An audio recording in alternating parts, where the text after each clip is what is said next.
Welcome to Robinhood's competitive classes once again. Today we are going to take another very important topic from the syllabus of JKSSB Accounts Assistant Panchayat from Maths and Statistics portion.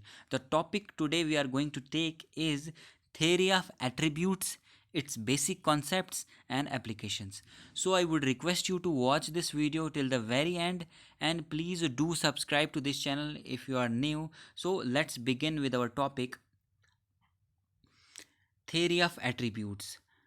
In order to understand what is the theory of attributes and its applications, you must know what is an attribute. And in order to know what is an attribute, you must know what is a variable in statistics.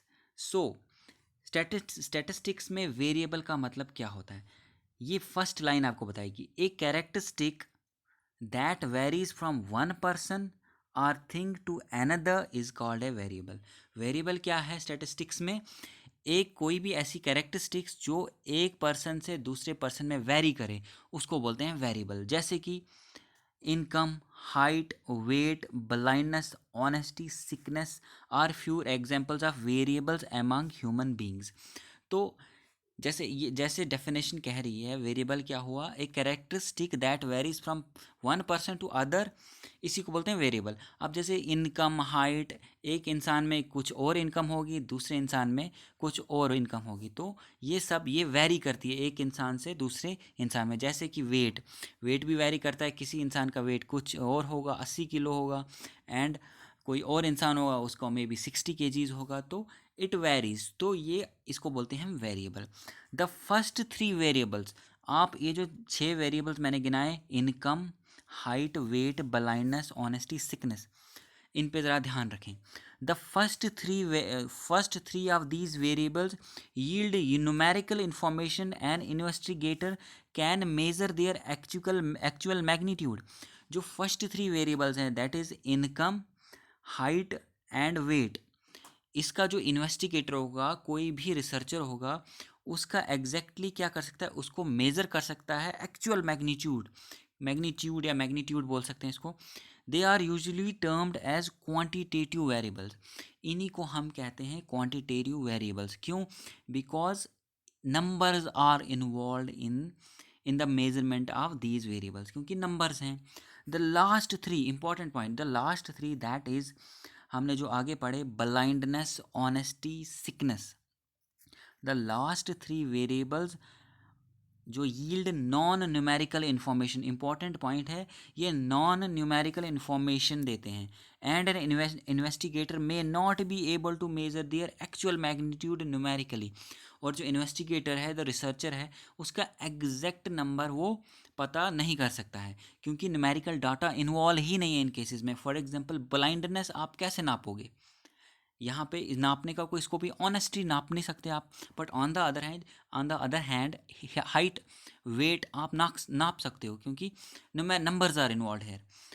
Hence they are called qualitative variables. इनको तभी क्या कहा जाता है? Qualitative variables कहा जाता है. They can be arranged in order in rank. Sometimes they are also referred to as categorical variables. अब यही जो क्वालिटेटिव वेरिएबल्स हैं, which an investigate in which numbers are not involved, इन्हीं को हम बोलते हैं एट्रीब्यूट्स. सिंपली डिफाइन करें, क्वालिटेटिव वेरिएबल्स जो होते हैं, they are called attributes. Okay, तो अब इनको मेज़र कैसे करना है? क्योंकि because if you go to these height, जो क्वांटिटेटिव वेरिएबल्स है, हाइट, इनकम, वेट, तो नंबर ऑफ स्टैटिस्टिकल टेक्निक्स जो हैं अवेलेबल है इन स्टैटिस्टिक्स में, mean, median, mode, which we can use easily to calculate, to उनको इन पे रिसर्च कंडक्ट ईजिली हो सकती है, क्योंकि numbers are involve. But in case of qualitative variables which now you know that they are also called attributes, उनको समझने के लिए उनको कौन से मेथड लगाएं स्टैटिस्टिक्स, वही इसमें है एट्रीब्यूट, जो हमने थ्योरी ऑफ एट्रीब्यूट्स हमने आगे पढ़ना है. तो फर्दर हम आगे चलते हैं, ये कॉन्सेप्ट आपको और क्लियर हो जाएगा. जैसे कि मैंने कहा आपको, in various book you might have gone through various statistical methods with measures of central tendency. कौन कौन से हो सकते हैं? मेजर ऑफ डिस्पर्शन, स्कीवीनेस, कोरिलेशन, ये सारे के सारे क्या हैं, ये सब स्टैटिस्टिकल टेक्निक्स हैं जो कि हम यूज़ कर सकते हैं. These are important statistical method that can be used for analysis of data which are quantitative in nature. Important point, that is for the first case, मतलब पहले 3 केस, हाइट, वेट, ओके, जहाँ पे numbers of involve हैं. जितने भी ये statistical methods हैं, correlation, स्कीवीनेस जो मैं आपको बता रहा हूँ, measurement of depression, central tendency वगैरह, मेजर ऑफ सेंट्रल टेंडेंसी, ये सब कौन से डेटा सॉल्व कर सकते हैं, वो आ गया quantitative data. That is the first case. However in the second case, when the when we are dealing with qualitative variables which are usually referred to as attributes, जो अभी मैंने आपको बताया, द एफ्रोसेट मेथड, जो मेथड अभी बताए गए हैं, cannot be used such as we cannot measure the qualitative characteristics numerically, जो अभी तक मैं बता रहा था. All that we can do is to count the number of person possessing a particular attribute or quality, or the number of person not possessing a particular attribute or quality. तो हम क्या कर सकते हैं, हम सिर्फ इतना सा कर सकते हैं, हम ये कर सकते हैं कि number of person having that quality या एट्रीब्यूट, या number of person not having that quality, इतना ही कर सकते हैं हम. तो क्या करना चाहिए, different statistical treatment is required to numerically measure the qualitative characteristics. इसलिए कोई डिफरेंट स्टैटिस्टिकल मेथड्स होने चाहिए. जो आम स्टैटिस्टिकल मेथड्स हैं, correlation, measure of central tendency, ये इसमें काम नहीं आएंगे, तो इसके लिए कुछ अलग होना चाहिए. However they can be related to in an indirect manner to numerical data after assigning a particular quantitative indicator. इसको हम क्वालिटेटिव को क्वांटिटेटिव बना सकते हैं by assigning a particular quantity indicator. जैसे for example, the presence of an attribute can be represented by numerical 1. अगर किसी में कोई क्वालिटी प्रेजेंट है, हम उसको 1 लगा सकते हैं. And the absence of attribute by numerical 0, और जिसमें नहीं होगा उसको हम 0 लगा सकते हैं. दस method of statistic dealing with quantitative variables can also be used in for analyzing and interpreting qualitative variable, that is attributes. Again and again मैं बता रहा हूँ, क्वालिटेटिव वेरिएबल्स को हम एट्रीब्यूट्स कहते हैं. But to have a clear and insight on available data through study, analysis and interpretation of attributes, there are independently developed statistical methods in the theory of attributes. तो इसीलिए क्या है, but to have a clear insight, हमें जो clear data मिले, जो पक्का data मिले, उसके लिए क्या है, analysis and interpretation of attribute, there are independently developed statistical methods. अलग से इंडिपेंडेंटली डेवलप्ड स्टैटिस्टिक्स मेथड्स हैं in the theory of attributes. Okay, अब आपको आई गेस समझ आ गया होगा थ्योरी ऑफ एट्रीब्यूट्स क्या है, एट्रीब्यूट क्या हुआ, और थ्योरी ऑफ एट्रीब्यूट की ज़रूरत क्यों पड़ी, क्योंकि वो सिंपल कॉमन स्टैटिस्टिकल मेथड से वो हम सॉल्व नहीं कर सकते, स्टडी नहीं, एनालाइज नहीं कर सकते. सो मूविंग ऑन फर्दर, आपका कॉन्सेप्ट क्लियर हो जाएगा. Now for convenience in analysis, it is necessary to use certain symbols for different classes and the number of observation assigned to each class. Usually capital letter A, B and C, important point है, आप ध्यान रखें. Usually the capital letters A, B and C etc. are used to denote the presence of an attribute. A, B, C जो letter हैं हम लगाते हैं कहाँ पे, अगर कोई एट्रीब्यूट कहीं प्रेजेंट हो. And the Greek letter alpha, beta and gamma, जो ग्रीक लेटर जो है alpha, beta and gamma etcetera, are use to denote absence of attribute. A B C जो कैपिटल है उसको लगाते हैं हम प्रेजेंस ऑफ एट्रीब्यूट, और अल्फ़ा, बीटा और गामा लगाते हैं अगर कोई एट्रीब्यूट उसमें प्रेजेंट ना हो, एब्सेंस ऑफ एट्रीब्यूट हो respectively. Thus, if A represent the attribute of being wealthy, alpha would represent the attribute of being poor और दैट इज़ नॉट वेल्दी. ए अगर हम सोचें कैपिटल ए कि आपके पास आप वेल्दी हो, एंड स्मॉल ए, इसका मतलब है, स्मॉल ए का मतलब आप पुअर हो, नॉट वेल्दी, स्मॉल ए, या फिर इसको हम अल्फ़ा बोलते हैं. If B represent blindness, beta would represent absence of blindness. Okay, these two classes with A presence of blindness and alpha absence of blindness are called complementary classes. important point है, a presence of attribute and a alpha absence of attribute are called complementary classes, and the attribute alpha is called complementary attribute to A. ये line समझना बहुत ज़रूरी है, जो मैं फिर से आपको अंडरलाइन करके आपको दिखाऊंगा.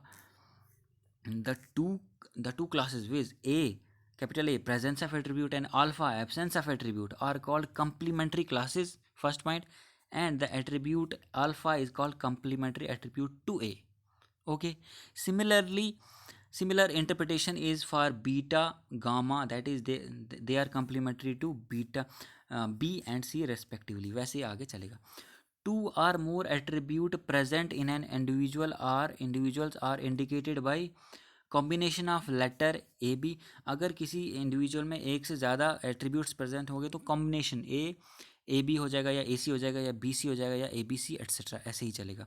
आगे ये फर्दर आपको एक क्लियर हो जाएगा कि मैं क्या बात कर रहा हूँ. Also the presence of one attribute and the absence of other will be represented by A beta, या फिर अल्फ़ा बी, या फिर A B gamma.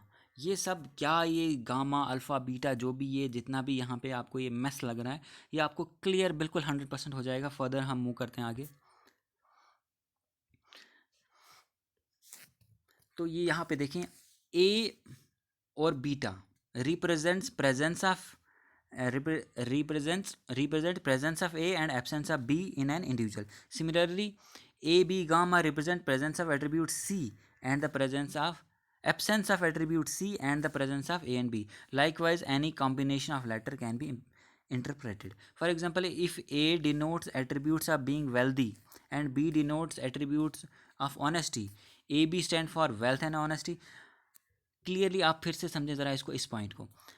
For example, if A denote attribute of being wealthy, अगर ए का मतलब है wealthy होना और बी का मतलब है ऑनेस्ट होना, तो ए बी का क्या मतलब होगा, वेल्दी और ऑनेस्टी दोनों.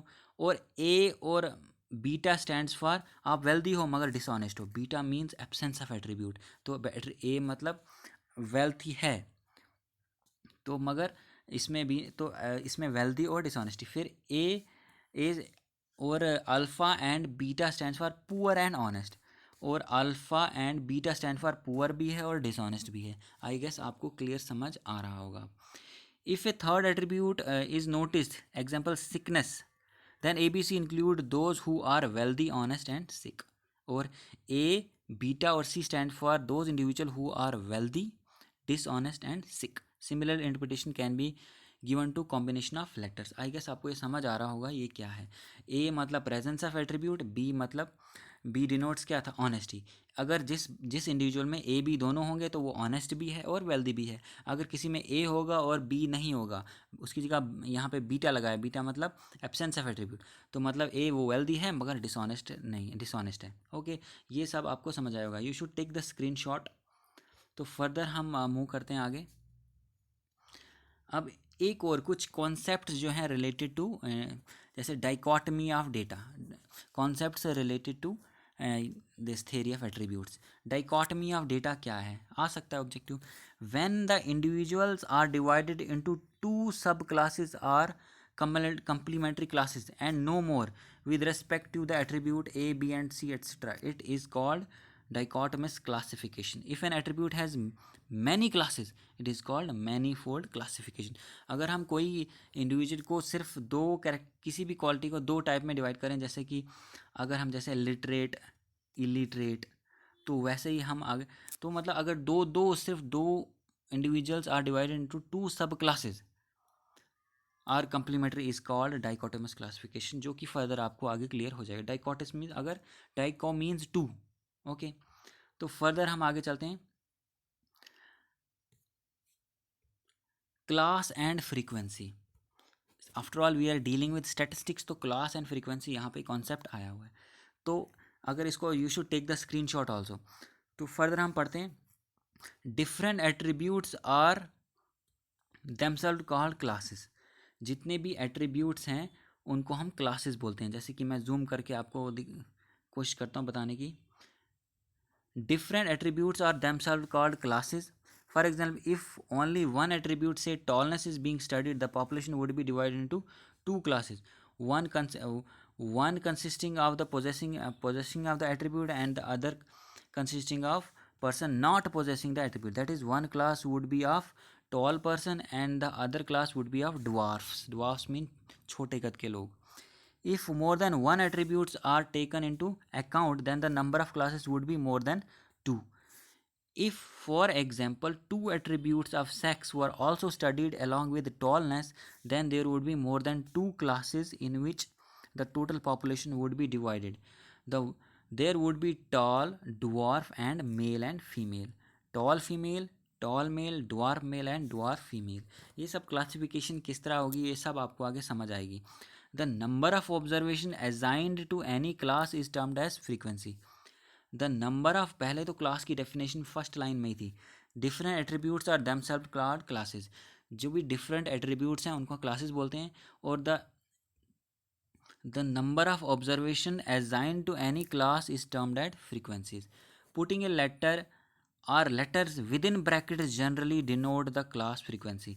मतलब लेटर, जैसे अगर लेटर को अगर हम ब्रैकेट्स के अंदर बंद कर दें तो वो फ्रीक्वेंसी डिनोट करता है. Putting the letter or letters within the bracket generally denotes the class frequency. Thus A stand, A bracket के अंदर stands for frequency of the attribute A. Important point है, ए जो है bracket के अंदर ये डिनोट करता है frequency of A. Okay,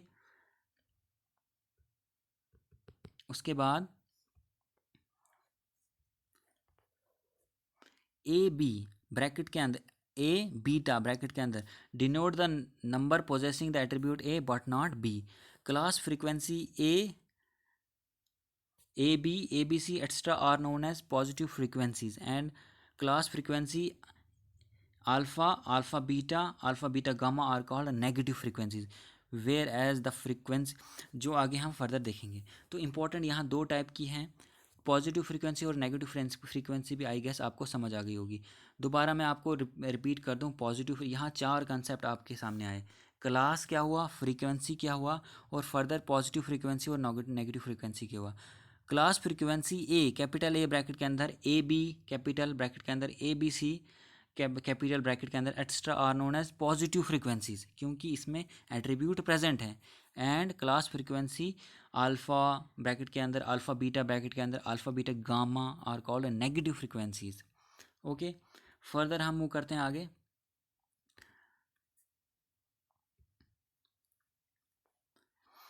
are called negative frequencies, whereas frequencies of the type alpha beta bracket, alpha B bracket के अंदर, ए बीटा ब्रैकेट के अंदर, A beta C are called contrary frequencies. Contrary frequency का, positive frequency का, negative frequency का frequency और what is class, आपको यहाँ पे चार कंसेप्ट यहाँ पे क्लियर हो रहे हैं. ये this is the important slide, इसको you should take the screenshot. Further these are all related concepts. Class and frequency मैंने आपको पहले ही बता दिया. Different attributes, their sub group and combinations are called class and the number of observation assigned to them are called frequencies. ये सब आपको समझ आएगा, आगे क्लियर होता जाएगा. If two attributes are studied the number of classes will be 9. अगर हम दो एट्रीब्यूट्स स्टडी कर रहे हैं, एट्रीब्यूट्स मैंने पहले ही कहा qualitative variable, okay, qualitative not quantitative. If two attributes are studied the number of classes will be 9. कौन कौन सी, ये आपके सामने हैं, ये सारी 9, 1 2 3 4 5, देर ऑल 9. तो इसको फर्दर समझने के लिए आपको, आपके सामने एक चीज़ आएगी, वो आया कंटिंजेंसी टेबल. ये भी टर्म रिलेटेड टू है. कंटिंजेंसी टेबल को हम 9 स्क्वायर टेबल भी कहा जाता है, या तो इसको 2x2 टेबल भी कहा जाता है. ओके, तो ये सारे जो हैं, अगर टू एट्रीब्यूट्स की बात हो रही है तो उसमें एक कंटिंजेंसी टेबल बनता है. 9 स्क्वायर टेबल भी कहा जाता है उसको, 2x2 टेबल भी कहा जाता है. और ये सब क्या बला है आगे आपको पता लगेगा. The chart given below illustrated clearly.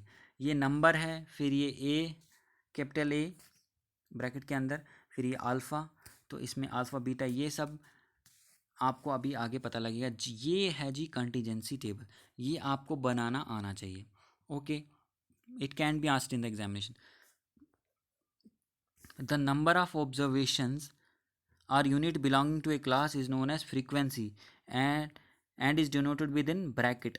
Okay, thus A stands for frequency of A जो ब्रैकेट के अंदर है, इज जो मैंने पहले ही कहा, thus A stands for the frequency of A कौन सा, ब्रैकेट के अंदर वाला capital A stand for frequency of A, and A B stand for the number of objects possessing the attribute of both A and B. The contingency table, जिसको 9 square table भी कहा, 2 into 2 table भी मैंने कहा, the contingency table of order 2 into 2 for two attributes A and B can be displayed as given below. Okay, अब ये table draw कैसे होगा, आप यहाँ देखें, अगर कोई साइंस का बैकग्राउंड का स्टूडेंट्स है, उसने मेंडल्स लॉज पढ़े होंगे, ये उसी से रिलेटेड वैसा वैसा ही कुछ है। अगर वो आपको बनाना आता है मेंडल्स वाला, ये भी बनाना आ जाएगा। ये भी बहुत ईजी है। आप देखें, आपने ये इस तरह पहले लिख दिया, ए अल्फ़ा बी, दोबारा मैं क्लियरली आपको बताता हूँ, ए अल्फ़ा, ओके, फिर ये बीटा, नहीं B and beta. Now you have to multiply A into B, तो ये यहाँ पे आ गया ए बी, ओके, डॉट से मैं दिखा रहा हूँ यहाँ पे। नाउ अल्फ़ा इंटू बी, तो ये यहाँ पे आ गया अल्फ़ा एंड बी। नाउ अब हमने करना है ए इंटू बीटा, तो ये यहाँ पे आ गया। वैसे ही हमने करना है अब ए इंटू बीटा, तो ये यहाँ पे आ गया ए इंटू, नहीं अल्फ़ा इंटू बीटा, ओके, ये इस तरह बन गया। आई होप आपको ये समझ आ रहा है किस तरह बन रहा है। वैसे ही फिर ये टोटल यहाँ पे बी का आया, तो यहाँ पे बीटा का आया, और यहाँ पे ए का आया टोटल, और यहाँ पे अल्फ़ा का टोटल आया। आई गेस आपको ये सब यहाँ पे समझ आ रहा होगा। ये हमारा है कंटिजेंसी टेबल, और ये इसी बेस्ड पे आपको न्यूमेरिकल्स आएंगे, जो आगे फर्दर मैं आपको अगले फर्दर वीडियोस में आपको बताऊंगा ये किस तरह करना है। तो कंटिजेंसी टेबल आई गेस आपको बनाना आ गया। तो फिर से अगर आपको रिपीट करना चाहें तो आप, मैं फिर रिपीट कर देता हूँ आपको, ए इंटू बी, ओके, फिर ए इंटू बीटा, तो ये यहाँ पे पुट हो गया, ओके। वैसे ही फिर यहाँ पे हमने किया, ओके, तो ये आई गेस आपको यहाँ पे समझ आ गया होगा। फर्दर हम आगे चलते हैं। Now important point, N is frequency but not an attribute. ये जो एन था यहाँ पे, ये जो एन है, दिस एन, ये क्या है, N is frequency but N not an attribute. N is called zero order frequency, okay, objective में आ सकता है। ए विच इज ए ब्रैकेट के अंदर, उसके बाद ये जो अल्फ़ा है ब्रैकेट के अंदर, ये small A is equal to alpha, याद रखें। यहाँ पे अल्फ़ा मैं लिख नहीं पाया, तो ये स्मॉल ए को आप कंसिडर करें alpha, and B and beta, small B is equal to beta, is called first order frequency, okay, and A B, A beta, A alpha beta is called second order frequency और ultimate frequency. तो ये आप, ये एक और point था। Further now consistency of data, consistency of data क्या हुआ, एक और टर्म है related to theory of attributes of consistency of data. और जब हम कंसिस्टेंसी ऑफ डेटा पढ़ेंगे, इसी के साथ आपको क्लियर हो जाएगा कि वो जो 9 स्क्वायर कंटिजेंसी टेबल है वो बनाना आपको फर्दर आ जाएगा विद नंबर्स। तो आप वीडियो देखते रहें। When we can call a given data consistent, consistency of a data, when we can call a given data consistent. अभी कंसिस्टेंट और नॉन कंसिस्टेंट का भी कॉन्सेप्ट आपको क्लियर हो जाएगा। Any of the frequency not greater than N, it must be less than N. जितनी भी frequencies जो होंगी हमारी कंटिजेंसी टेबल में, वो एन से बड़ी नहीं होनी चाहिए। और एन मैंने आपको बताया एन क्या है, एन ये यहाँ पे है। जितनी भी यहाँ पे ये जितनी भी फ्रीक्वेंसीज होंगी ये एन से बड़ी नहीं होनी चाहिए, ओके। ये इंपॉर्टेंट पॉइंट है। Important for what, important for data to be consistent. तो कंसिस्टेंट होने के लिए जितनी भी फ्रीक्वेंसी वो एन से ज़्यादा नहीं होनी चाहिए, ओके। सेकंड पॉइंट, ये conditions of being a consistent data. Second, no frequency should be negative, it must be greater than or equal to zero. और जितनी भी फ्रीक्वेंसीज हमने यहाँ पे पुट करेंगे, जितनी भी फ्रीक्वेंसीज हैं वो वो तो या तो ज़ीरो होनी चाहिए या तो ज़ीरो से ज़्यादा होनी चाहिए, नेगेटिव कोई भी होनी चाहिए। अगर नेगेटिव कोई फ्रीक्वेंसी आती है which means data is inconsistent, non consistence. Okay, यही दो कंडीशंस हैं। फर्दर हम आगे चलते हैं। अब आपको यहाँ पे दिखेगा, आपको एग्जांपल न्यूमेरिकली भी आपको पता लग जाएगी कि क्या मैं क्या बात कर रहा हूँ। जैसे कि आपके सामने क्वेश्चन है, if A is equal to 100 bracket वाला, A B is equal to 60 bracket में, B is equal to 80 and N जो है वो 200 है। तो आपको क्या करना है, find the remaining class frequencies. इसी तरीके का आई गेस आपको एग्ज़ाम में आएगा। तो आपने क्या करना है, आपके पास जो जो दिए हैं आपने क्या करना है, अब ये पूरा करना है। ओके, अब आपको दिख रहा होगा कि ए बी दिया है और ये टोटल है। ओके, तो 60 और टोटल है हमारे पास 100। तो हमारे पास क्या बचा, 60 में क्या ऐड करें कि यहाँ पे 100 आए, तो यहाँ पे ऑब्वियसली यहाँ पे 40 ऐड होगा। ओके, नाउ फर्दर 60 में क्या, यहाँ टोटल है 60 में क्या ऐड करें, तो यहाँ पे ये जो टोटल 80 आ जाए। यहाँ पे क्या ऐड करें, यहाँ पे ऑब्वियसली यहाँ पे 20 रहेगा। ओके, फर्दर अब यहाँ पे इस एन जो है यहाँ पे 200 है और यहाँ पे 100 है, तो यहाँ पे क्या ऐड करें कि यहाँ पे 200 बनेगा, यहाँ ऑब्वियसली 100 ऐड करना है। ओके, नाउ यहाँ पे क्या ऐड करें, 20 में क्या ऐड करें कि यहाँ जो टोटल है 100 आया, तो यहाँ ऑब्वियसली 80 ऐड हो जाएगा। ओके, अब नाउ 80 में क्या ऐड करें, यहाँ पे एन जो है 200 आ जाए, तो इसमें ऑब्वियसली 120 ऐड हो जाएगा। तो ये यहाँ पे हमारा कंटिजेंसी टेबल, रिमेनिंग फ्रीक्वेंसीज हम फिल कर पाएँ। इसी तरह एग्ज़ाम में भी आपको आएगा। तो इसी तरह रिमेनिंग जो find the remaining class frequency easily, अगर आपको बाकी वैल्यूज़ दी हैं आप ये आराम से बना सकते हैं। ओके, फर्दर और इम्पॉर्टेंट पॉइंट है कि ये सारी वैल्यूज़ जो मैंने पुट की जितनी भी थी, ये क्या थी, ज़ीरो थी या ज़ीरो से ज़्यादा थी।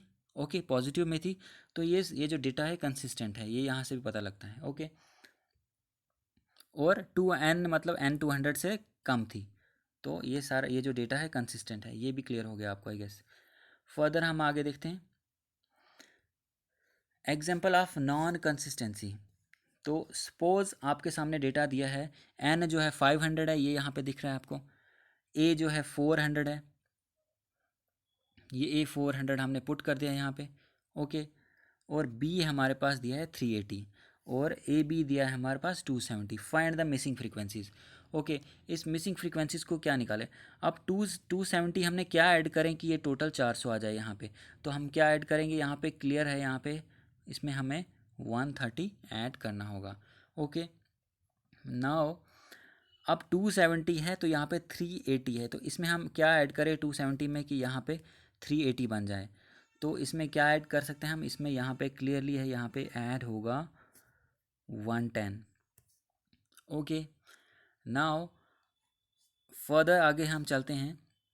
अब यहाँ देखें ए इज इक्वल टू 400 में हम क्या ऐड करें कि 500 बन जाएगा। हाँ, ऑब्वियसली 100 ऐड करना है। ओके, ये 100 है। नाउ 380 में क्या ऐड करें, यहाँ बी में देखें, नज़र रखें, डॉट वहाँ पड़ रहा है। 380 में हम क्या ऐड करें कि यहाँ पे 500 बन जाए। ऑब्वियसली 120 ऐड करेंगे तो क्या बन जाएगा 500।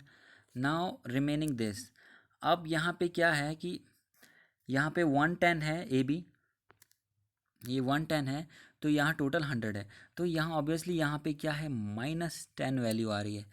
तो ये हमारा कंटिजेंसी टेबल तो हमने भर दिया। Okay, find the remaining frequencies तो हमने मिसिंग फ्रीक्वेंसी कर ली, मगर यहाँ पे एक जो वैल्यू है वो नेगेटिव आ रही है। तो but according to the rule of data being consistent, तो ये कंसिस्टेंट नहीं है, because one of the value frequencies जो हैं वो क्या आ रही है नेगेटिव। तो ये जो डेटा जो है यहाँ पे जो है ये कंसिस्टेंट नहीं है, ये कंटिजेंसी टेबल कंसिस्टेंट नहीं है, डेटा कंसिस्टेंट नहीं है, क्योंकि एक जो डेटा है वो नेगेटिव में आया। आई गेस आपको ये अब कंटिजेंसी टेबल बनाना आ गया होगा। ओके, और कंसिस्टेंट और नॉन कंसिस्टेंट क्या हुआ वो सब आपको आ गया होगा। ओके, और ये भी आपको आ गया होगा कि ये ए बी कहाँ से आया, ये जो ए बी है यहाँ पे, ये ए बी कहाँ से आया, ए इंटू बी किया हमने। ओके, और यहाँ पे ये ए बी कहाँ, ये कहाँ से आया, जब हमने ये बी नहीं है, ये जो स्मॉल बी है इसका मतलब है बीटा। ओके, और ये जो स्मॉल ए है इसका नाम है अल्फ़ा। ओके, आई गेस आपको समझ आ रहा होगा। नाउ ये ए और बीटा कैसे आया, ये ए को मल्टीप्लाई किया हमने बीटा के साथ, तो ये यहाँ पे आ गया बीटा। तो आई गेस ये आपको आप समझ आ गया होगा किस तरह बनाना है हमने contingency table. Okay, now moving on further, हम नेक्स्ट लेक्चर्स में आपको पढ़ाएंगे relationship between class frequencies, independence of attributes, association of attributes, Yule's coefficient of association, और इसकी कुछ एग्जांपल्स होंगी जो हम फर्दर वीडियोस में हम नेक्स्ट वीडियो जो होगा part second of this video होगा एक्चुअली, वो आपको हम बताएंगे। सो आई होप आपको आपको ये वीडियो पसंद आया होगा। Thanks for watching. Please kindly share, like and subscribe this channel. Thank you very much.